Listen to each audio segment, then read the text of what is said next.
ખેતમજૂરો માટે સહાયની માંગ. ગઢડા પૂર્વ નગરપાલિકા પ્રમુખની રજૂઆત. ભાગ્યા તરીકે કામ કરતા મજૂરોને પણ સહાય આપો. કૃષિ મંત્રી અને મુખ્યમંત્રીને રજૂઆત. મારું નામ કનુભાઈ જસકુભાઈ જેબલિયા, પૂર્વ નગરપાલિકા પ્રેસિડેન્ટ ગઢડા.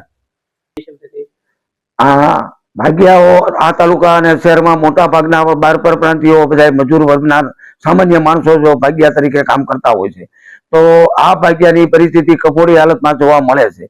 બરાબર, તો ખેડૂતોને તો માનો સહાય મળી ગઈ એટલે એનો પ્રશ્ન હાલ તુરંત તો સોલ્વ થઈ ગયો ગણાય, પણ ભાગ્યાની મજૂરી વર્ગના જે માણસો છે એને કૃષિ મંત્રી અથવા મુખ્યમંત્રી શ્રી તાત્કાલિક યોજના જાણે સર્વે કરી અને કોઈ પણ જાતની થોડીક સહાય કરવામાં આવે અથવા કોઈ દાતાઓ તરફથી સહાય કરવામાં આવે, મોટી મોટી સંસ્થાઓ પર તરફથી સર્વે કરી સહાય કરવામાં આવે એવું શ્રમિકો વતી પૂર્વ નગરપતિ કનુભાઈ જેબલિયા સીએમ સાહેબને આ અંગે પત્ર લખેલ છે.